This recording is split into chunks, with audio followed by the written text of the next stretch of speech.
Wake Up Call DT and on wakeupcalldt.com. Appreciate you being here and hanging out with us where sports meets that thing called life. Definitely love having you here on Wake Up Call with Dan Tortora, and appreciate you so very much throughout the week, Monday through Friday from 9 a.m. to 11 a.m. Eastern Time.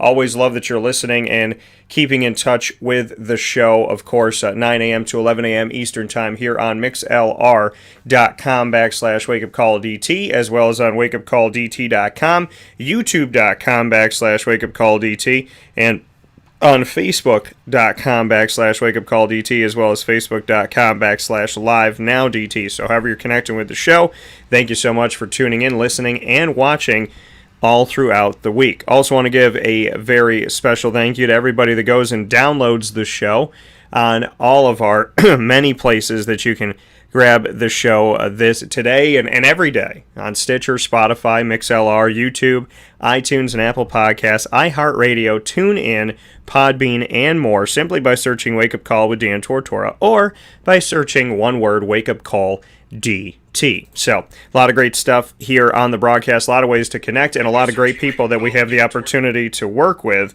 which I very much value and I'm very thankful for. So with that being said, big thanks to Cafe Kubal, to Carvel DeWitt, to the Wildcat Sports Pub, as well as Victory Sports Medicine and Orthopedics, Chick-fil-A Cicero, and Chick-fil-A Clay, Avicoli's, the Canine Camp Dog Daycare, Millhouse Market, Pizza Man, Honda City of Liverpool, Mother's Cupboard, Canine Campground Dog Boarding, PB&J's Lunchbox, Progressive Dental, and Ma and Pa's Kettle Corn and Popcorn Factory. So a lot of love to all, and many thanks to all of the wonderful, wonderful companies, and because of that, people that we get to work with. So very, very much appreciative this morning and thankful this morning of the wonderful places we have here in Central and Upstate New York, and I implore you to go to each and every single one of them.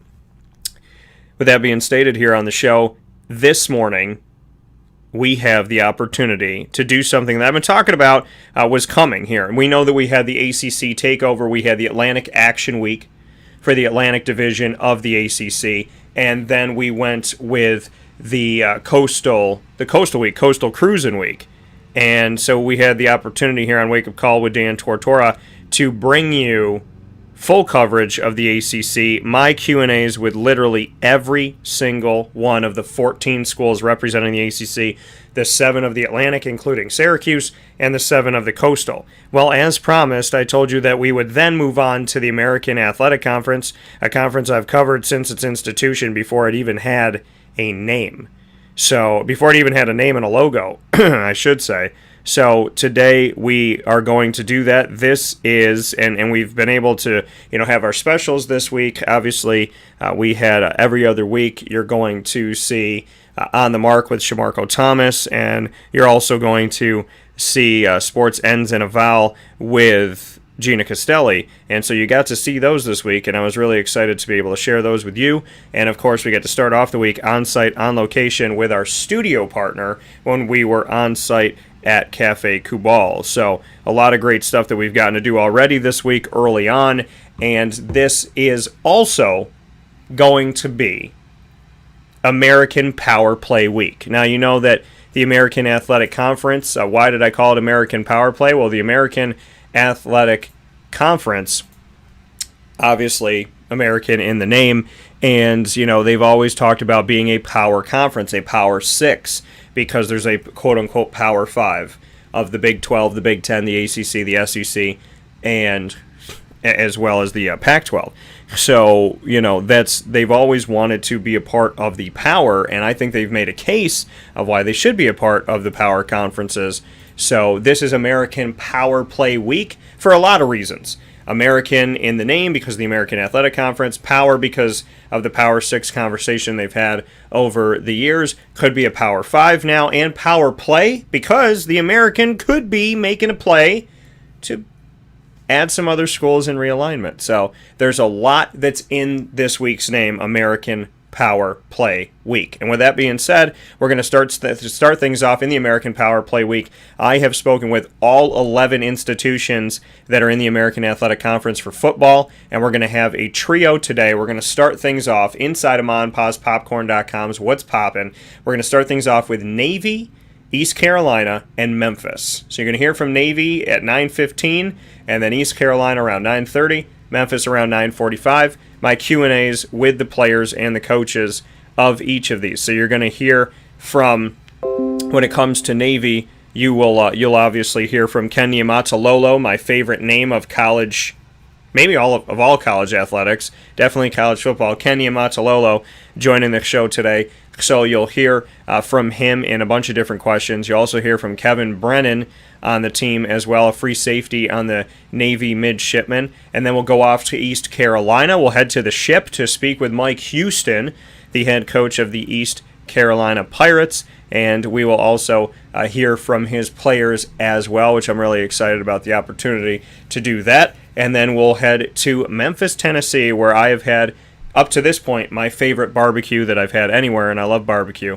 And so we will speak with Ryan Silverfield, the head coach, and his players of the Memphis Tigers. So Navy first, then ECU, then Memphis in hour number 1. And in hour number 2, as you know, every single Wednesday, don't change, the wonderful people at the Wildcat Sports Pub proudly present the Fantasy Football Power Hour, not one of, not a, but the Fantasy Football Power Hour. And inside of the Fantasy Football Power Hour, I will be bringing you, with Mike Sofka, our thoughts on the draft that we just had and how it all went down. You know, the teams that we got, the players that we have all together, so you can see it here up on your screen for those of you on Facebook and YouTube. You can see everything all up here in front of you right now.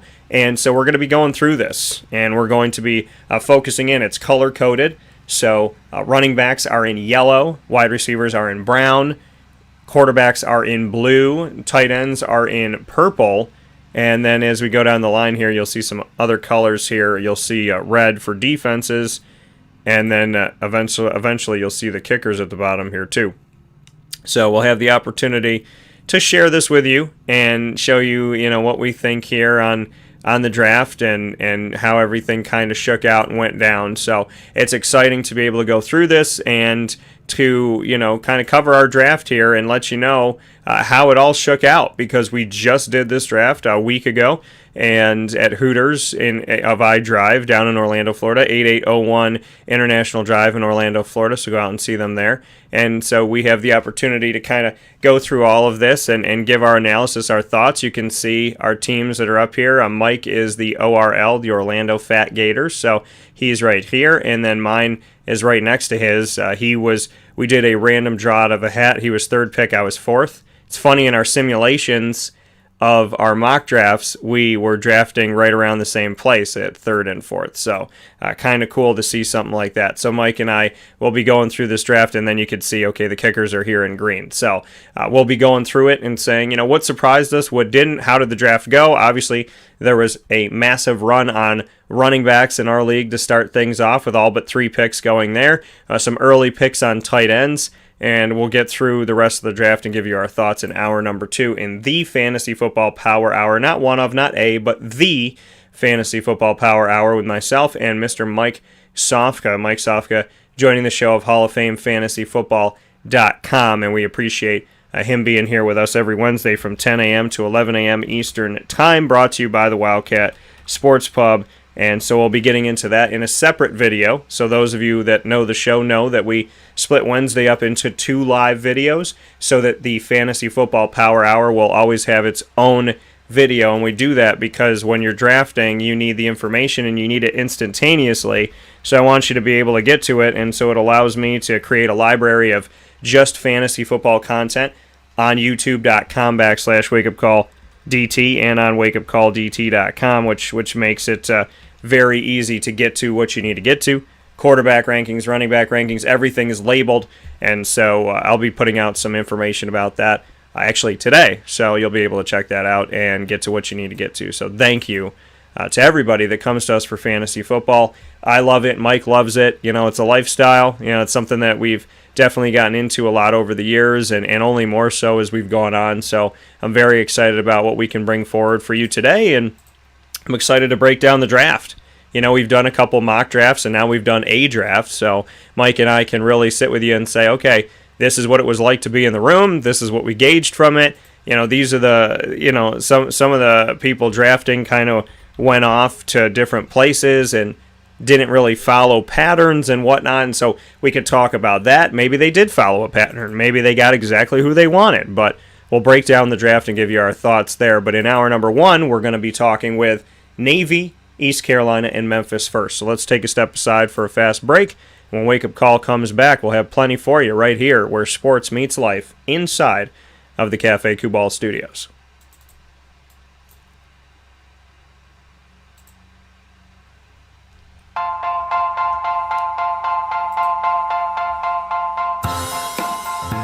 Cafe Kubal Mobile Cafe brings the cafe experience to you. We'll roll out to your neighborhood or office, ready to serve our locally crafted espresso bar to our loyal patrons. Inquire at cafekubal.com. Cafe Kubal, coffee for the soul.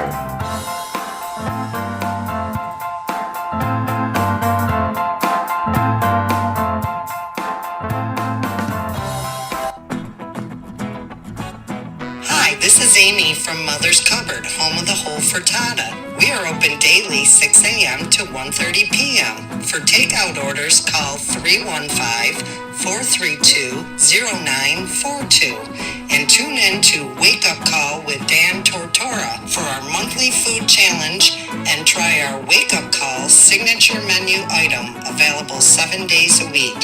Here at Mother's Cupboard, we are Central New York, and it's our honor to serve you.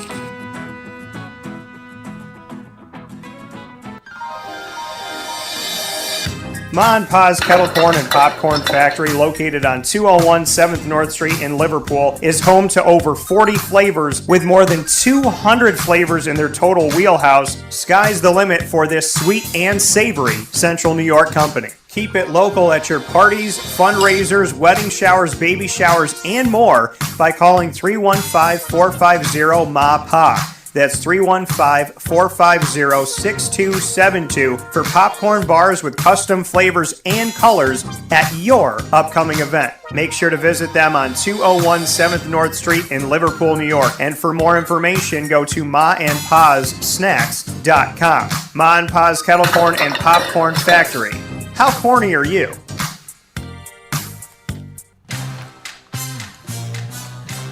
Here at Progressive Dental, we understand the importance of regular dental visits and preventive care. Cleanings and checkups are essential to good oral health. We have multiple locations in the Southern Tier, so come visit us in Binghamton, Enwell, Kirkwood, Montrose, and Norwich.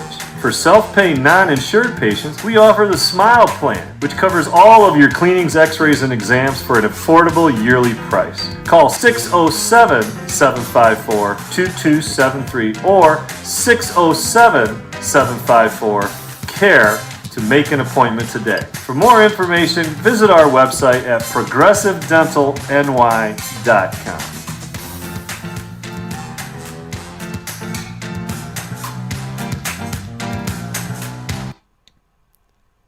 The Millhouse Market, located on 3790 New York 13 in Pulaski, New York, is worth the drive every time. Make sure you download their app on the Google Play or Apple App Store today so you'll have everything at your fingertips, from their homemade breads and desserts to their quinoa bowls, rice bowls, salads, as well as their brick oven pizzas and sandwiches that were named after the families that helped to settle today's Pulaski. Ingrained in our community and ingrained in our taste buds, the Millhouse Market is second to none when it comes to doing things in such a uniquely amazing way that your taste buds will legitimately dance their way all the way to 3790 New York 13 in Pulaski, New York. They're open Tuesday through Saturday from 7 a.m. to 8 p.m., Sundays from 7 a.m. to 3 p.m., and when I say open, I mean the general store is open for you with local products from local companies, not just the Millhouse Market, but they help other companies in the community as well. So they're paying it forward constantly. You can go into the Millhouse Market and find local syrups, local honeys, local, things that utilize, dry rubs and different things you can utilize when you're cooking. There's so many awesome things, local soaps and whatnot for for this community to really excel through the Millhouse market. Not only are they bringing you their originality, but they're sharing other people's originality as well, which is a very, very beautiful thing and commendable as they build up the community their way and by doing it with other people within the community, because it takes a village. So the general store open Tuesday through Sunday, as well as the indoor dining and the drive-through where you can go grab your food and head along your way. The Millhouse Market, 3790 New York 13 in Pulaski, New York. Absolutely, positively worth the drive every time. With that being stated, here on Wake Up Call with Dan Tortora, where sports meets that thing called life, it is time to hop into a wonderful, wonderful week of American Athletic Conference coverage. You know that this is, once again, a conference that I have covered since before it had a name and since before it had a logo. The old Big East, which ended up having the remains of UConn, South Florida, and Cincinnati, and Temple was coming in, has now turned into, over the years, like hard to believe, almost a decade now. This is what it is. I mean, I remember the day that I spoke with Mike Oresco, the commissioner of the Old Big East and the commissioner of the AAC. And I just remember our conversation. I remember where we were. I remember, you know, my arm was over his back and we were talking and just kind of going over things and whatnot. And that moment, I remember the moment in the 2003 National Championship and Final Four in Georgia when Louisville was still a part of what was the AAC. You know, kind of the the inaugural AAC, and Louisville was still there, but they were leaving. So to be around the commissioner and to have these memories of, 8 years ago, and to see where it came today, it is a true testament, just like with my business, that hard work pays off, determination and perseverance and believing yourself and not caring what anybody says. Shutting out the outside noise and focusing on God, focusing on that voice inside of you and trusting that God's going to guide you and trusting that you have what it takes and that you will be exceptionally amazing at whatever you set out to do. And so, to see that it's been almost a decade of the American Athletic Conference is a true testament of what I consider the American way, which is not quitting, believing in yourself, trusting in yourself, and utilizing the freedom to be who you want to be. The American Athletic Conference was born out of realignment. It was attacked, in my opinion, worse than anybody else, arguably, as a conference. And they rose from the ashes like a phoenix. And so it is always my pleasure and my honor to speak on the American Athletic Conference and those within it. We'll start with Navy. Inside of MonPazPopcorn.com's What's Poppin', we start things off with the Navy Midshipman. Good morning to Mr. Johnny. And we will jump into my conversations with the Navy Midshipman with starting things off with the one, the only, and the longest tenured coach by far in the American Athletic Conference, Mr. Ken Niumatalolo. Coach, good to see you. Dan, how you doing? Doing well. Just what you can say about the quarterback situation. I know Xavier took over the last couple games last season, and just what you can say about life under center as you step into 2021. Well, Xavier came into spring practice number one, and it's not that he had a bad spring. He did some good things, but Ty Lavatai closed a lot of ground and had a really good, spring practice. Ty reminds me a lot of Will Worth. A bigger quarterback, about 215, can throw it, can run. Xavier's more along the lines of Malcolm, more of a slashy runner. But also Masai Maynard, too, had a great spring. So I feel like we got three quarterbacks that we feel much better about. Again, last year, our quarterbacks, Dalen Morris and our guys that hadn't played behind Malcolm, didn't get any spring practice. They went straight into the BYU game without any practices under their belt. Live practices, but it's been different. All of our three quarterbacks, we went against our defense. We have a really good defense. Coach Newberry's a great defensive coordinator. We got a lot of returners on defense, and so just the opportunity to go against our defense with all the different things that we do. We're pretty multiple on defense. Pretty much everything that we'll see all season, Coach Newberry shows us. They have a multiple of different fronts and coverages. And so it can be confusing for linemen and quarterbacks, and I thought it was great for our quarterbacks to kind of learn under fire. So really excited about our quarterback situation. Again, I feel much better than we did last year. Again, there's nothing against our quarterbacks last year, but they didn't have the opportunity to progress. But this year they have. And then going into our summer camp, feel really good about that situation. They all had great summers. And whoever separates them themselves in camp is going to be the starter. And then to switch gears, name, image, and likeness. For the first time ever, we're going to see players be able to profit in college. Just what your take has been about that. Well, I think it's great for the players. I think it's great that, they'll be able to do this. Really it's about time. So really excited for the players. We're a little bit different here at the Naval Academy. We got different rules, but, I think in general, for all the student athletes, I think it's awesome. Thank you, Coach. Thanks, Dan. That coming from Ken Niumatalolo once again here on Wake Up Call with Dan Tortora. And we get into my second piece with Ken Niumatalolo and essentially the third question. We've spoken about it before. Representing the Naval Academy is so much bigger. Just what you could say about this last year and a half as a coach there and as someone who is around the Naval Academy, just what it's meant to you to represent that and to represent freedom at a time where, many people were stuck in their houses and felt anything but free. I thought last year, even though on the field, our record wasn't very good, I thought we had as good a leadership as I can remember. Cam Kinley, Jackson Perkins, Miles Fells, Billy Honecker, those guys did a great job of leading our team. There's a lot of things going on in our country last year, and I thought they did a great job of representing our school, representing the Naval Academy. Cam Kinley's, right now with the Buccaneers, and I thought he did a great job of representing our program, his family, our values, during this off season. But again, I couldn't have been more proud of the way that our guys led during such difficult times last year.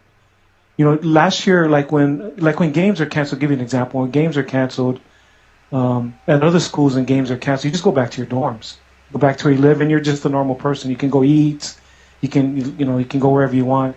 When our games are canceled, our guys are locked in their rooms. They're isolated in their rooms.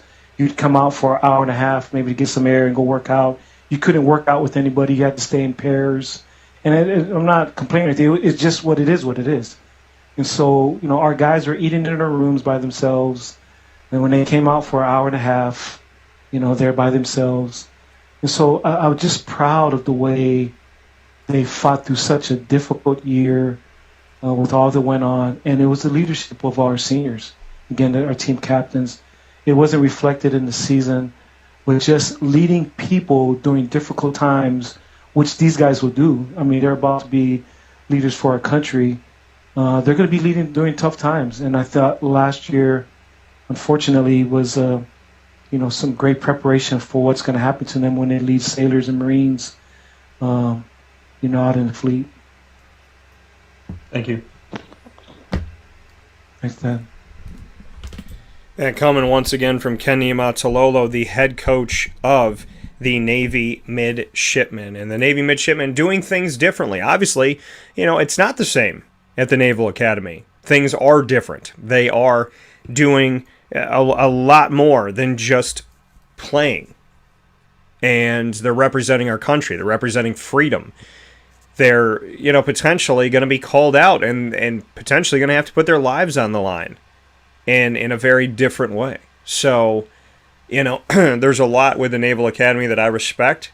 And as you can see, if you look right down the line here, as you know, those of you that watch all the time, I put there's a lot of purposeful stuff behind me.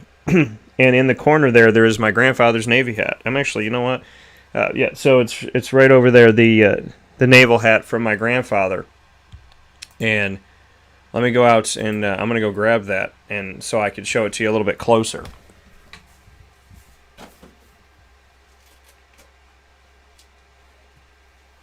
But my grandpa's Navy hat means a lot to me. Means a heck of a lot to me.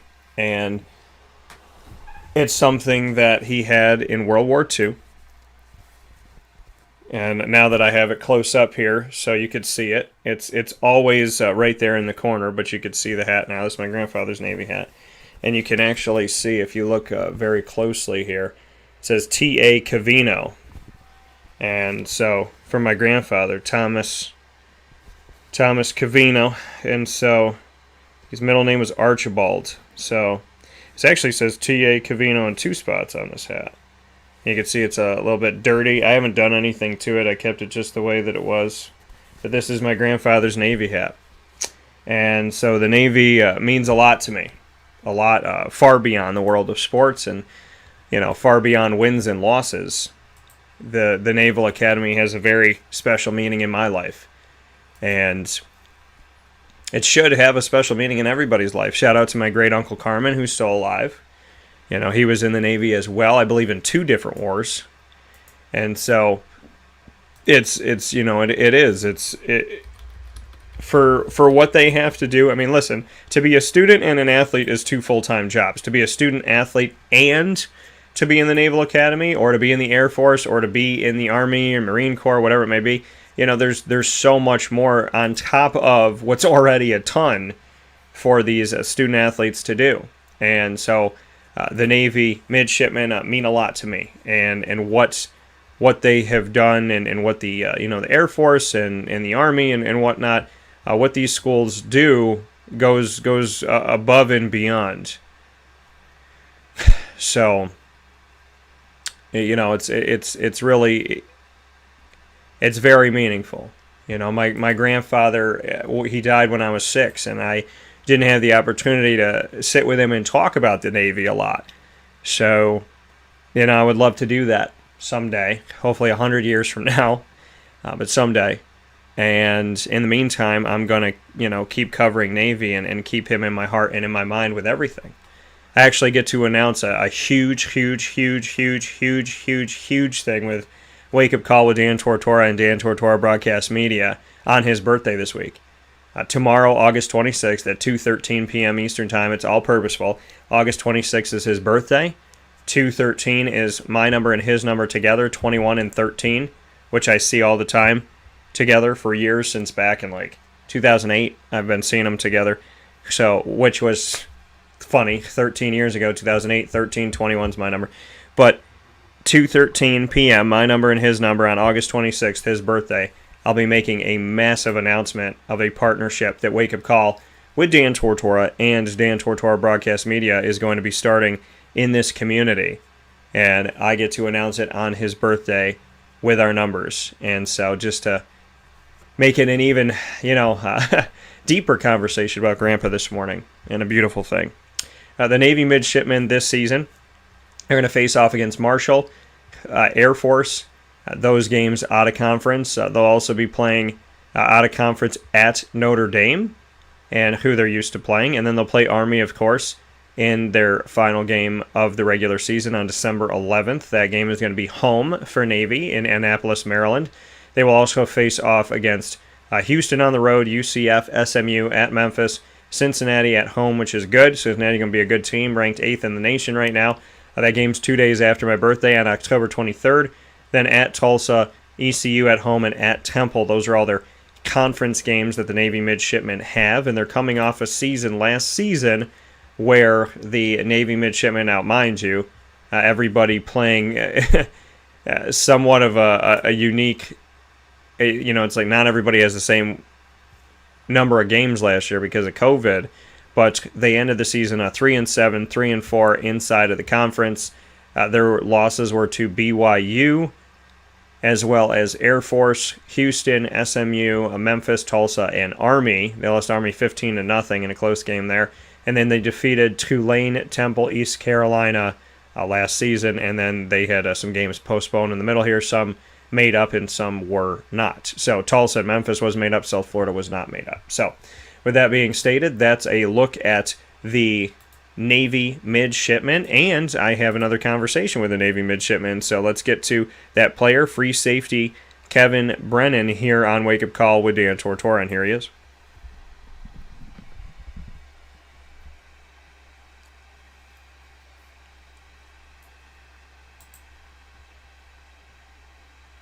Coach spoke about the lockdown experience and the uniqueness, even more so for Navy. Just what you can say about going through that last year and how you handled really having no time outside of an hour and a half. Yeah, it was pretty brutal at times for sure. Just trying to keep our goals in mind as a team and as a program. As you mentioned, just having an hour and a half outside, and luckily my roommate's a football player, but that's not the case for everybody, and you could only be with your roommate really.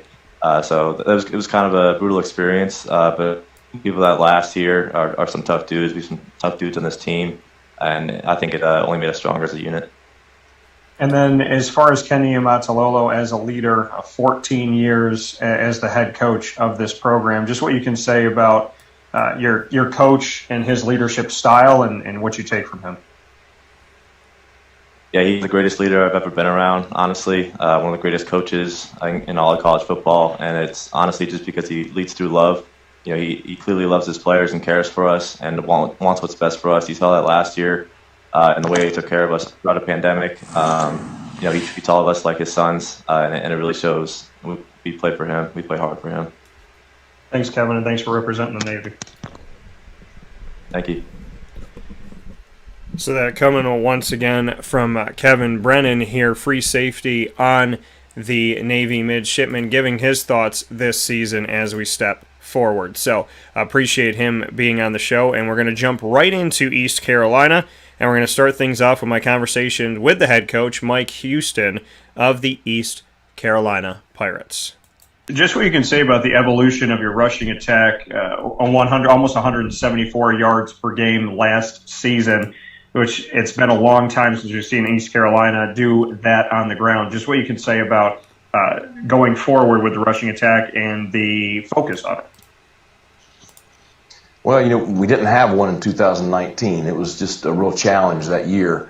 But obviously, we were able to bring in a couple of pretty talented young backs in Rajay Harris and Keaton Mitchell.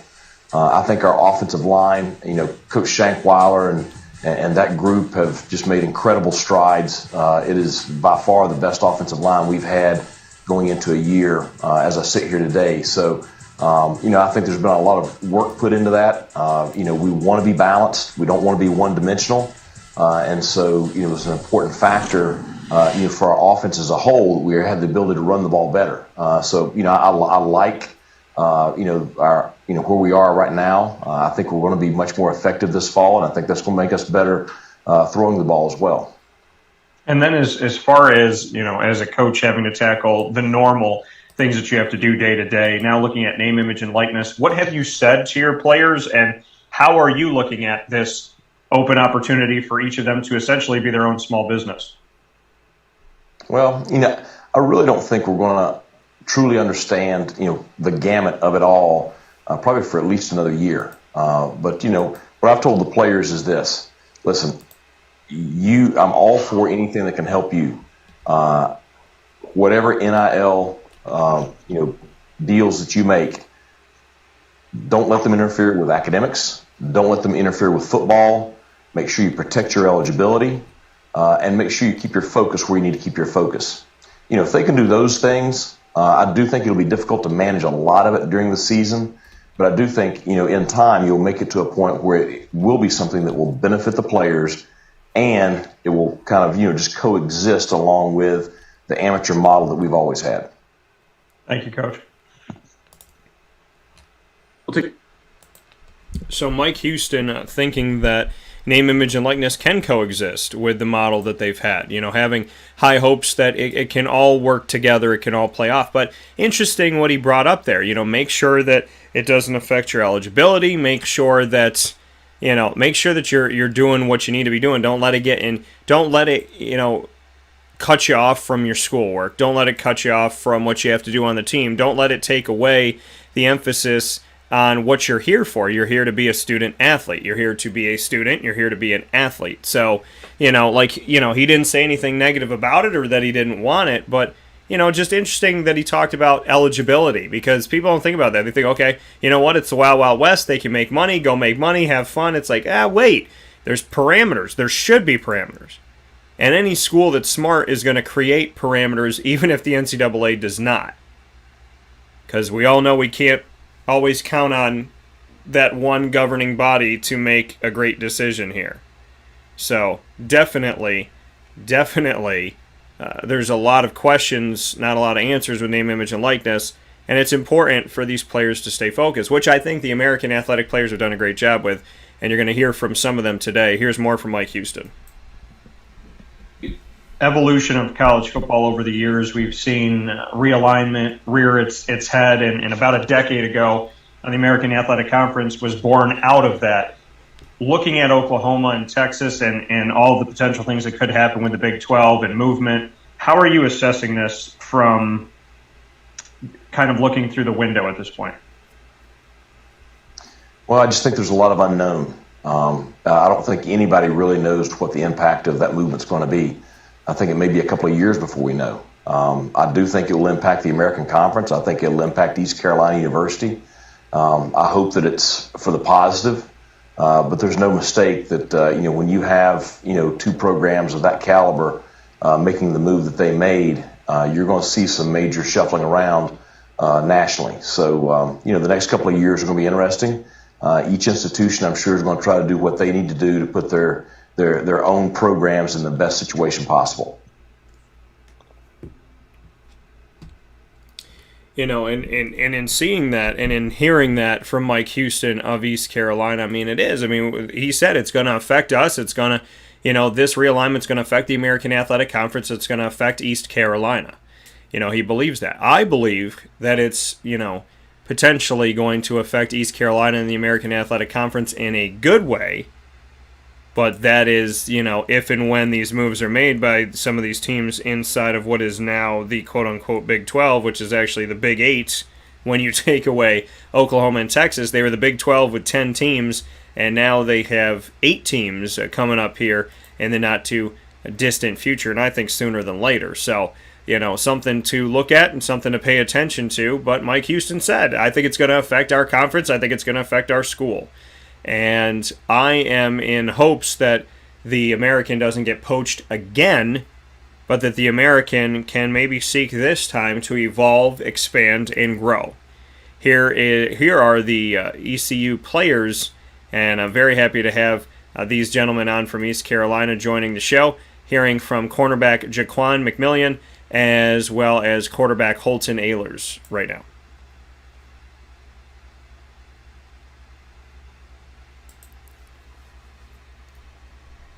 Holton, your side of things, just raising your completion percentage, a statistic that's gone up for you, just what you can say overall you're seeing from your game looking back on film as you get into the season. And Jaquan, 7 interceptions in 2 seasons, just what quarterbacks should know about you? Just know I'm going to compete at a high level and everything, every play. Not to come to my side. I study film a lot. I'm gonna know what's coming. That's about it. Yeah, like you said with me, it's just about completion percentage. I mean, anytime you can get the ball in those guys' hands, we got pretty good skill players at every single position. So anytime you can get the ball in those guys' hands, I mean, it's better. So anytime I can raise that, that's a big deal for me. And then for you both, just thoughts on name, image, and likeness being in a new world for student athletes where you can actually benefit while you're in college. Yeah, it's cool. I mean, it's definitely a good plus. Anytime you can do that and benefit from it, you can. But, I mean, the main focus is still the main thing, and that's football and getting to a bowl game here, and that's what we're focused on. Yeah, I agree with Holton. I think it's a great thing. Obviously, it's history. It's a good way to student athletes can make money off their name and likeness. And but like he said, the number one rule is the team, and we all have one goal. And I love hearing this from these gentlemen. You're going to hear it throughout the week with this being the American Power Play Week on Wake Up Call with Dan Tortora. Full coverage of the American Athletic Conference in anticipation of the 2021-2022 college football season. You're hearing from a trio of teams inside of the American today with Navy, East Carolina, and Memphis. You'll hear from the rest of the AAC throughout this week for Thursday and Friday's broadcast of Wake Up Call with Dan Tortora. But I love that. And so you're hearing that from the players now, and you're going to hear that throughout the week. And I commend them. I mean, the American Athletic Conference, I asked the teams throughout the conference, I asked these student athletes, what do you think about name, image, and likeness? And the answers are very, very, they're filled with wisdom, they're filled with knowledge. I give these kids a lot of credit. These kids are young, some of them teenagers, and the answers that they gave me, I thought were fantastically educated answers, really that they had, that it wasn't just, oh yeah, we want to make money, but it was like, hey, you know what, like what you just heard from Jaquan and Holton, it's about the team first, it's about making a bowl game, then we'll worry about all that other stuff. That stuff, what it is, what it's not, that's not our first priority. Because that was one of the concerns with this is it going to affect the team dynamic? Is it going to, make a team be less of a team? Because they're not going to necessarily want to, when you're looking to make money, money does a lot of things, and not always a lot of good things. And, when you have this money and everybody trying to get it on the same team, then how does this promote a team atmosphere is the question. And so, the kind of infighting that you could have within a school, within a team, within a locker room, on the field, in practice, in a game, on the court, practice in a game. So to hear Holton and Jaquan say, listen, this is not our first priority. Our first priority is taking care of business. Our first priority is going to a bowl game. Then we can think about this if there's time for that. I love that. It does. It shows the maturity of these gentlemen, and I commend their families, and I commend the people around them, and I commend them, and I commend Mike Houston and the staff, because obviously they're doing something right in East Carolina to have the players look at it like, yeah, okay, it's an opportunity, but we have to focus on getting to a bowl game. That's our first priority. East Carolina this season will take on Appalachian State. South Carolina, both of these games are going to be at home. They play South Carolina at home at East Carolina this season, non-conference at Marshall, and then they'll be playing up against one more team non-conference, Charleston Southern, so they'll be keeping it in the Carolinas there non-conference-wise, and then we'll see them move forward into their regular season games. East Carolina in the regular season this season will be obviously facing off in the American Athletic Conference non-division right now. They used to have 12 teams, and they had 6 in one and 6 in the other, 6 in the East and 6 in the West. That's not the case right now because they do not have 12 teams. So the American Athletic Conference still, and I hope they go back to divisions. I hope they get to 12. I think they'll get to 12 with the potential bringing in of TCU. I think that Texas Christian coming in from the Big 12 could help them get to 12 and then back to divisions, and arguably with Baylor and Texas Tech they could, with realignment, get to 14.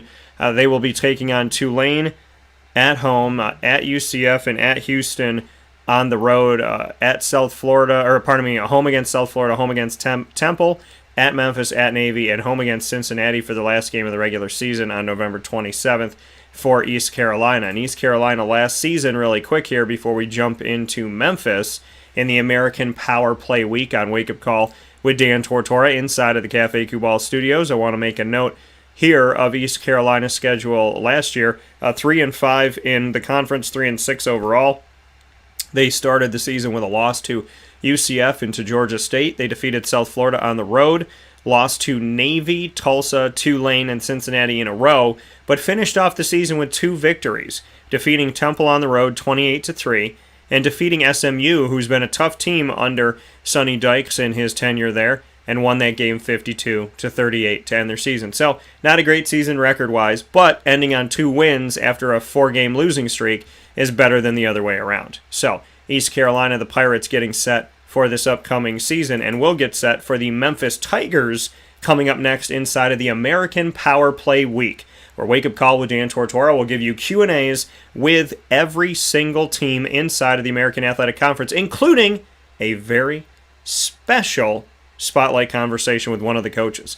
And you'll hear about what that is as the week goes on. We'll take a step aside for a fast break. When we come back here on Wake Up Call with Dan Tortora, it's all Memphis Tigers, Ryan Silverfield and the crew, right after this inside of the American Power Play Week takeover on Wake Up Call with Dan Tortora. The American Athletic Conference front and center as we get ready for the college football season. You'll hear more from them right after this.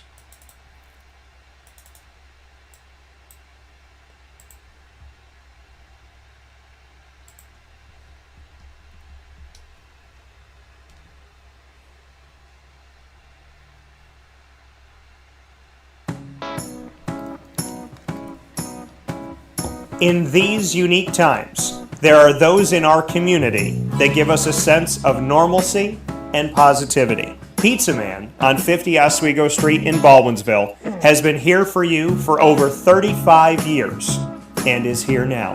Call 315-638-1234 or order online at pizzamanbville.com to bring those familiar tastes into your home. And remember to come see our monthly on-site broadcasts centered around the community and our Baldwinsville Bees. Pizza Man in Baldwinsville. Any way you slice it, they are always here for you.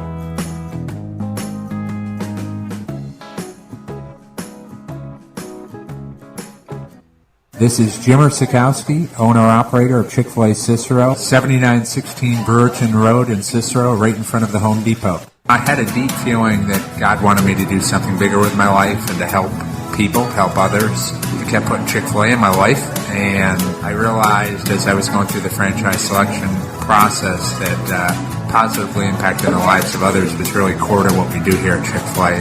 First of all, it starts with the food. The food is brought in fresh daily. We bring in local produce. We prepare to order in the kitchen. We hand butter chicken. We hand spin our milkshakes. It's great food. It doesn't taste like fast food. I think the second thing is the way people feel when they come in a Chick-fil-A restaurant. It's different. We try to treat people with intentional kindness here, which is very different and deeper than good customer service. And so I think it feels remarkable for most people to come in a Chick-fil-A restaurant. And then lastly, the impact that we try to have in the community is very different. It's a big part of the expectation of every operator of a Chick-fil-A restaurant is that they're actively engaged in their community, they're a leader in the community, and they're making a difference. When they realize that what we're striving to do is to shine a little light in their life, that's a very, very different experience than you will have at any other quick service restaurant. And it's that remarkable experience that I think people will emotionally connect with.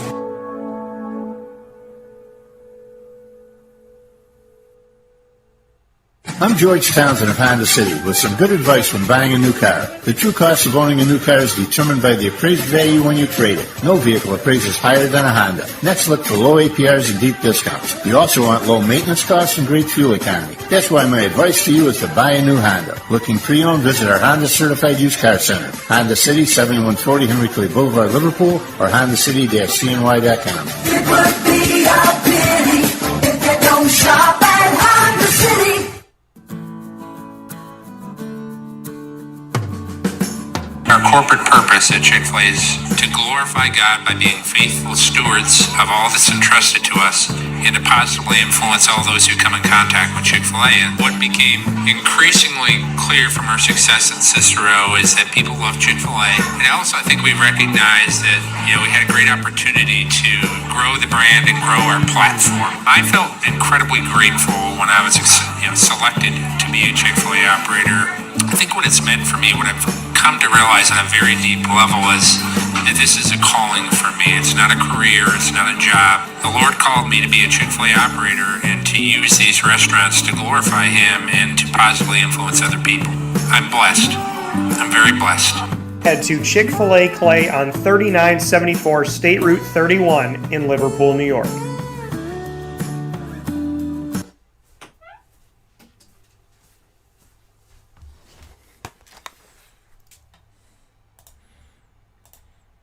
Welcome back here to Wake Up Call with Dan Tortora on wakeupcalldt.com, your one-stop sports shop, and on mixlr.com/wakeupcalldt inside of the Cafe Kubal Studios. You're hanging out here inside of American Power Play Week, the American Athletic Conference front and center all throughout the week. All 11 schools here on Wake Up Call with Dan Tortora. Navy, East Carolina, and Memphis starting things off today. You heard from Navy, you heard from East Carolina, so now it's time to head to Tennessee for the Memphis Tigers, and head coach Ryan Silverfield is first on the docket here, and this is what he had to say.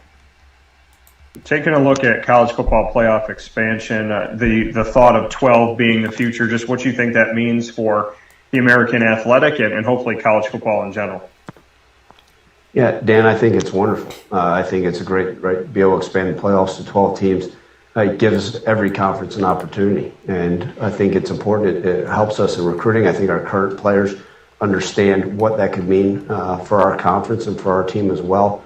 Obviously, you got to handle your business within the AAC, but I think what it does is it kind of lets you know that this group of five notion that people are saying, it no longer really exists. We've always called ourselves the P6. I think our conference, the AAC, has proven year in, year out that it belongs with the quote-unquote bigger names in college football, and I think there's a lot of excitement about that. Obviously, it won't affect us this season, but moving forward, the more teams you can add, the merrier, and we hope to be a part of that when that cycle rolls around. And Memphis, as far as sending players up, before you came into Memphis, a lot of guys in the backfield heading off into the NFL. What can you tell us about the backfield this year and the talent that you have?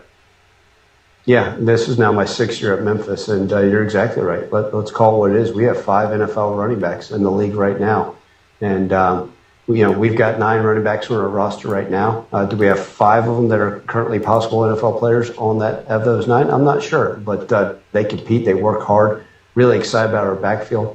We like to hang the hat on running the football here, and I think if we do that, it sets up bigger things, right? You guys will have the opportunity to meet with Calvin Austin. Believe me, I promise you, Calvin wants us to be able to run the ball because that opens up the deep shot downfield for him, and it frees up time for our quarterbacks. We're going to continue to look at our running backs. We got a lot of guys that we think are capable. We started a walk-on in the game versus Navy. We started 6 different running backs last season. I don't want to be in that spot this year. I'd like to be able to settle on or 2 or 3 bell cows and go from there. Thanks, Coach. Yeah, coming once again from Ryan Silverfield. Again, plenty of Memphis Tiger talent inside of the NFL. And, draftable talent inside of your fantasy football draft. So we're going to be talking about fantasy football in just a moment here with Mr. Mike Sofka and talking about fantasy drafts as we just did one. And so a lot of that's coming up here. But, to take a look at what we have in the NFL for the Memphis Tigers right now, I've talked about it a lot. And, spoken with the fact that, these guys have found not only have they found their way into the NFL from Memphis, but they found their way into the NFL from Memphis, a lot of them being running backs. And as we look at the NFL right now, Tony Pollard, Patrick Taylor Jr., as well as Darrell Henderson, and Kenneth Gainwell and Antonio Gibson are all on teams as running backs. Tony Pollard is the backup to Ezekiel Elliott in Dallas. Patrick Taylor Jr. is there in Green Bay behind the likes of Aaron Jones and A.J. Dillon. And then looking at the Darrell Henderson there with the Rams, obviously a couple seasons there. Kenneth Gainwell is a rookie for the Philadelphia Eagles. And in the same division of the NFC East, we have Antonio Gibson, who now looks to be the starter at running back for the Washington football team. So, and beyond that, they have Jordan DeVay, offensive tackle with the Buffalo Bills.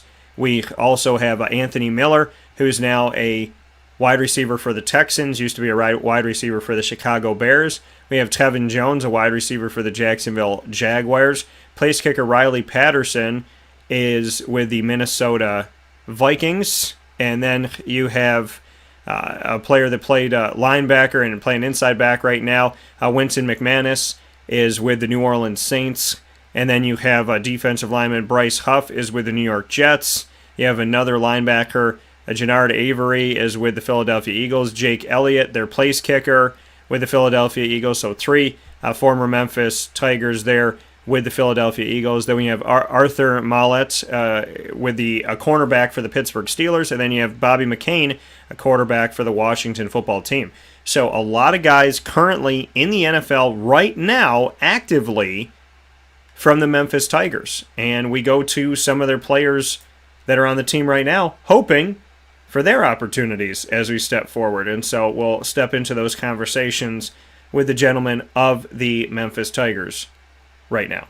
And you'll be hearing from, just to make a quick note here, you'll be hearing from free safety Quindell Johnson and wide receiver Kelvin Austin III here on Wake Up Call with Dan Tortora from inside of the Cafe Kubal Studios in the American Power Play Week. Here are your Memphis Tigers.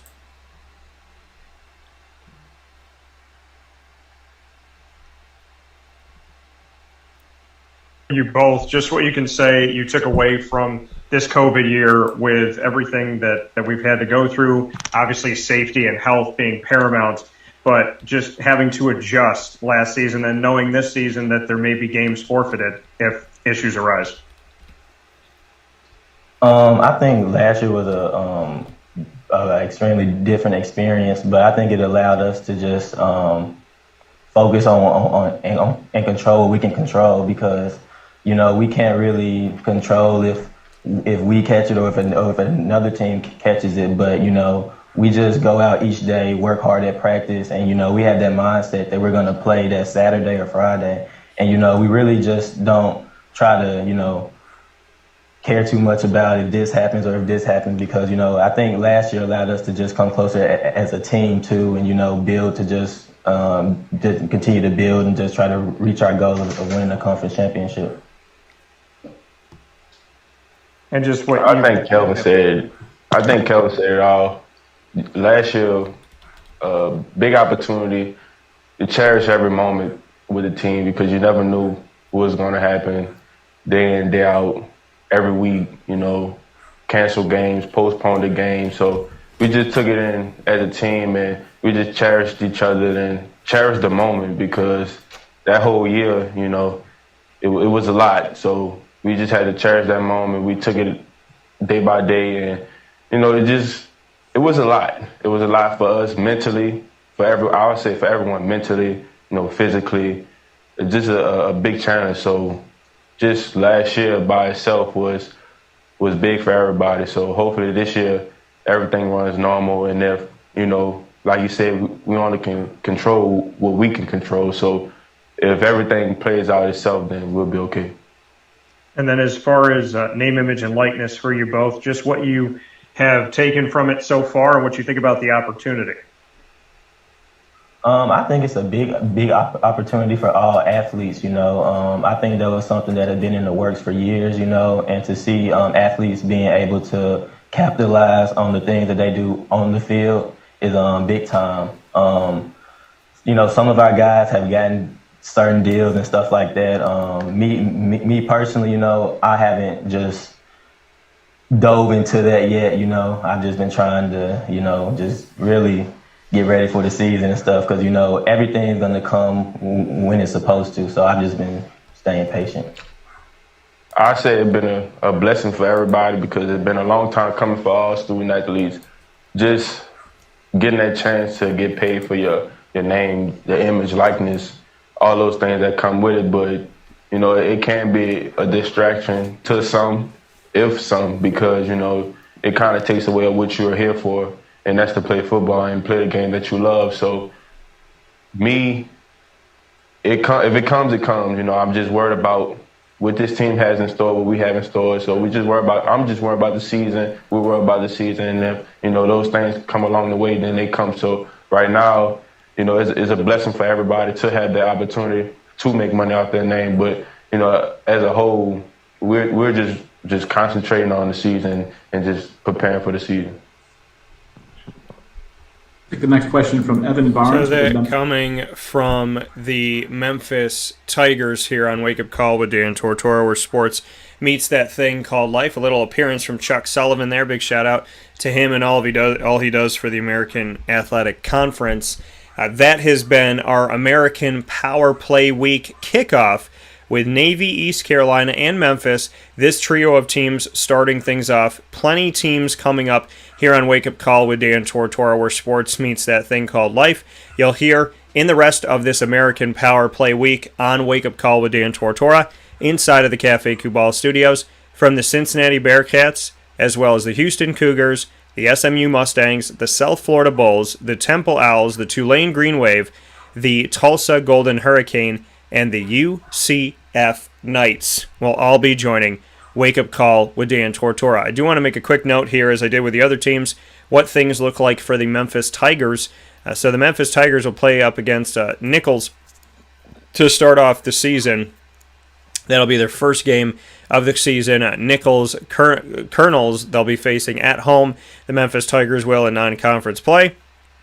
And from there, in their season, the Memphis Tigers obviously looking to have another strong season. This is a team that typically has a winning record, typically goes to a bowl game. I've been to the Liberty Bowl where they play their home games. If you haven't been there, it's awesome.